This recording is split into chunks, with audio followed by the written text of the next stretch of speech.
Seigneur, quand descendras-tu sur les nuages? Seigneur, tu... Frère Chen.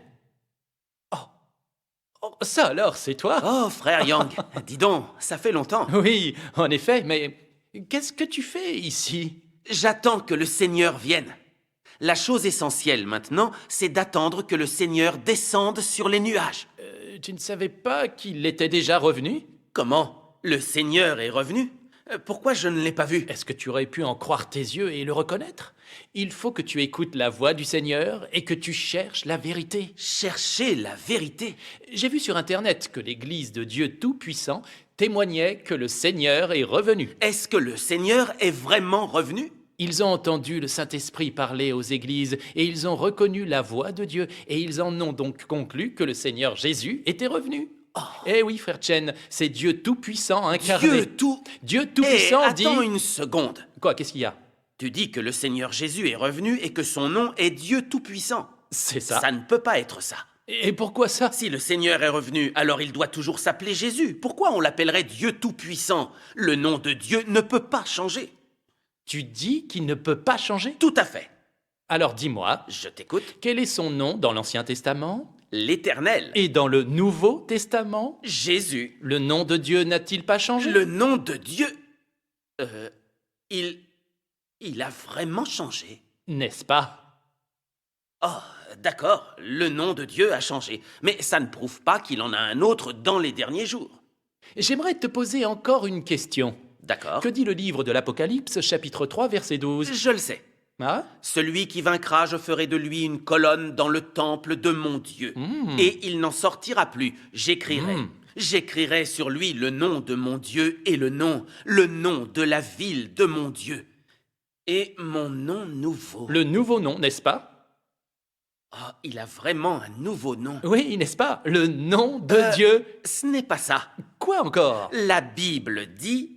Jésus-Christ est le même hier, aujourd'hui et éternellement. Puisqu'il est le même, comment peut-il avoir un nouveau nom? Frère Chen, tu n'as pas encore réalisé qu'il y a un mystère avec le nom de Dieu? Un mystère?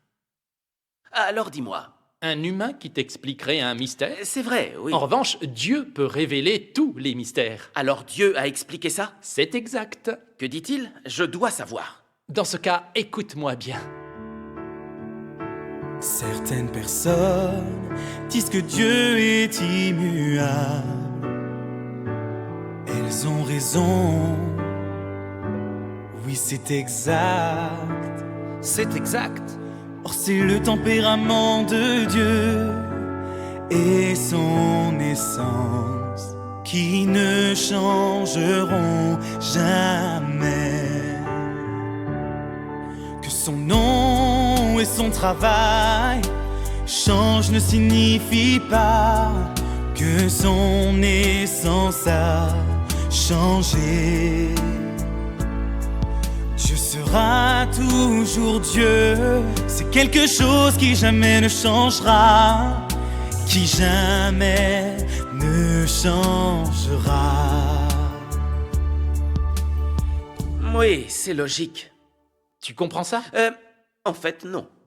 Je vais te donner un exemple, mais pas tout à fait adapté. Oui, j'écoute. Supposons que tu enseignes dans une école, comment les élèves t'appelleraient? Professeur Chen. Et si tu étais médecin? Docteur Chen. Et si tu étais le gérant d'un magasin? Ce serait Monsieur Chen, bien sûr. Tu vois, quand ton métier change, la façon dont les gens s'adressent à toi change aussi. Mais tu es toujours toi. Bien sûr que je suis toujours moi. Donc, c'est la même logique. Dans la Bible, il est écrit « Jésus-Christ est le même hier, aujourd'hui et éternellement ». Ça veut dire que le tempérament de Dieu et son essence ne changeront jamais. Mais pas que le nom de Dieu ne changera jamais. Le nom ou l'œuvre de Dieu auront beau être différents, Dieu, lui, est toujours Dieu.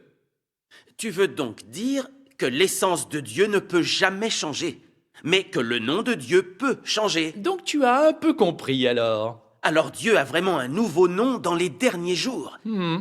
Alors, pourquoi Dieu prend-il un nom et pourquoi change-t-il de nom? La réponse est dans les paroles de Dieu Tout-Puissant. Ah, que disent-elles?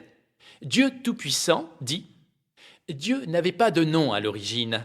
Il a pris un, deux ou plusieurs noms, seulement parce qu'il avait du travail à faire et qu'il devait gérer l'humanité.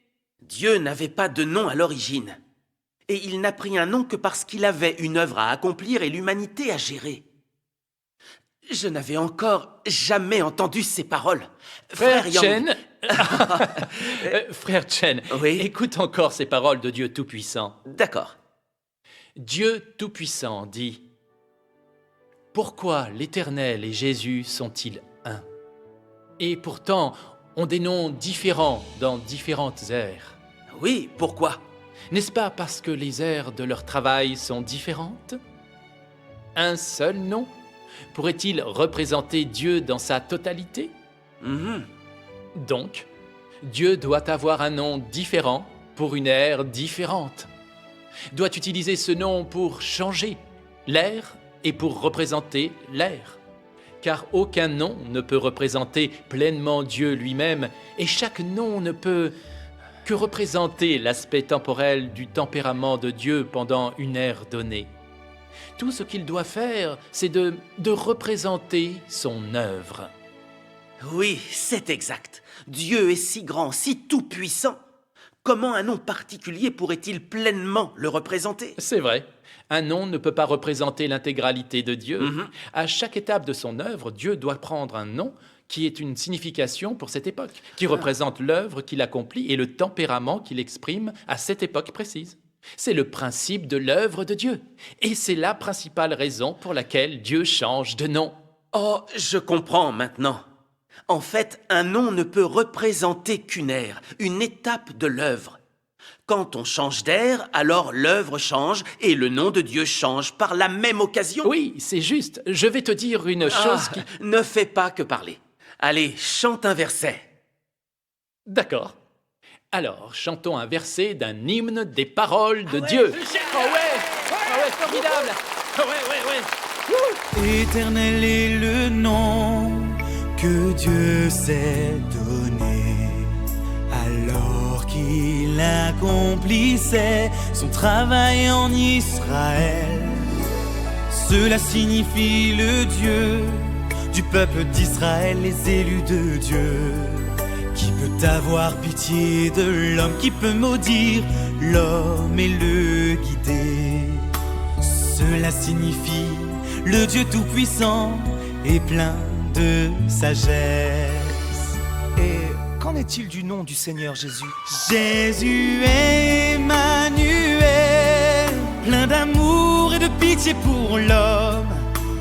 Il est l'offrande expiatoire qui rachète l'homme. Il a travaillé pour l'ère de la grâce et il la représente.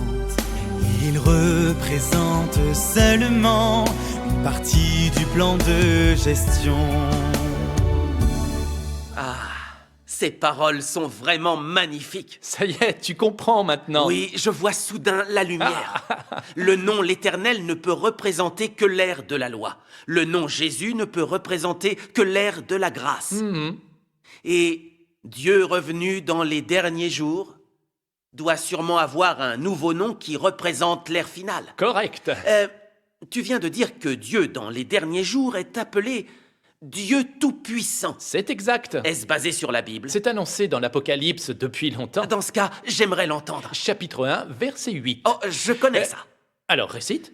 D'accord, j'y vais. Je suis l'alpha et l'oméga, dit le Seigneur Dieu. Celui qui est, qui était et qui vient, le Tout-Puissant. Et chapitre 11, verset 17. Chapitre 11. Nous te rendons grâce, Seigneur Dieu Tout-Puissant, qui est et qui était, de ce que tu as saisi. Ta grande puissance ait pris possession de ton règne. Et chapitre 4, verset 8. Oh, chapitre 4, 3, verset chapitre 8. 16, verset 7. D'accord, chapitre... ça ira. Il y a tout ça. Oui, en effet. Toutes ces écritures annonçaient que le nouveau nom de Dieu dans les derniers jours serait le Tout-Puissant. Et c'est le cas. Dieu Tout-Puissant. Oh, oui, je me souviens. Ah? Dans le livre de l'Apocalypse, quand les 4 créatures vivantes et les 24 anciens au ciel vénéraient Dieu, ils l'appelaient le Tout-Puissant. Exact. Alors, je résume pour toi. Je tiens vite. Une Bible, l'Ancien Testament, le Nouveau Testament et le livre de l'Apocalypse. L'Ancien Testament raconte l'œuvre de Dieu à l'ère de la loi, et le nom de Dieu est l'Éternel. Le Nouveau Testament raconte l'œuvre à l'ère de la grâce, et Dieu a changé son nom pour s'appeler Jésus. C'est exact. Le livre de l'Apocalypse annonce l'œuvre à l'ère du règne, et le nom de Dieu est Dieu Tout-Puissant. un Dieu à 3 ères différentes, accomplissant 3 étapes différentes de l'œuvre et prenant 3 noms différents. Oui, le nom de Dieu est vraiment un mystère. Si Dieu n'avait pas exprimé ses paroles et révélé ce mystère lui-même, personne ne pourrait l'expliquer. C'est ça. Et, frère Yang, Quoi?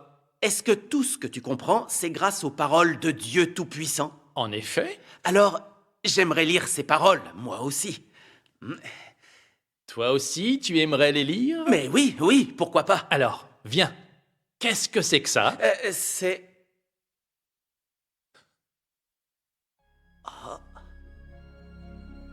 Eh bien, il est écrit là, la parole apparaît dans la chair. C'est la parole exprimée par Dieu Tout-Puissant. C'est ça. La parole de Dieu Tout-Puissant. Waouh, il y a de quoi faire. Ce que tu viens de réciter, c'est dans ce livre, frère Yang? Tout à fait. Toutes les paroles qui sont dans ce livre sont la vérité. Oui, je peux dire que toutes les paroles de Dieu Tout-Puissant sont la vérité. Frère Yang, Oui? j'ai encore une question. Oui, vas-y.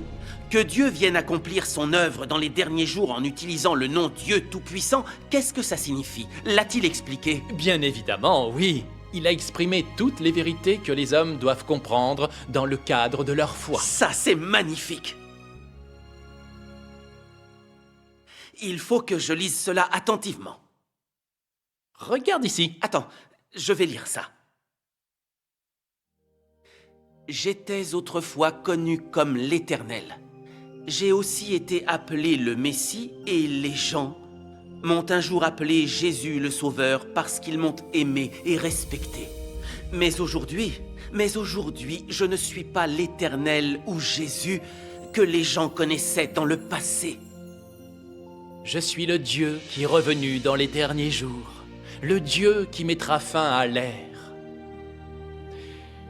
Je suis le Dieu lui-même, qui se lève aux extrémités de la terre, rempli de tout mon tempérament et plein d'autorité, d'honneur et de gloire. J'ai pris ce nom et je suis possédé par ce tempérament, afin que tous les gens puissent voir que je suis un Dieu juste et que je suis le soleil brûlant et la flamme vive. C'est pour que tous m'adorent, le seul vrai Dieu, le seul vrai Dieu. Et pour qu'ils voient ma vraie face, je ne suis pas seulement le Dieu des Israélites. Et je ne suis pas seulement le Rédempteur. Je suis le Dieu de toutes les créatures. Je suis le Dieu de toutes les créatures dans les cieux, la terre et les mers.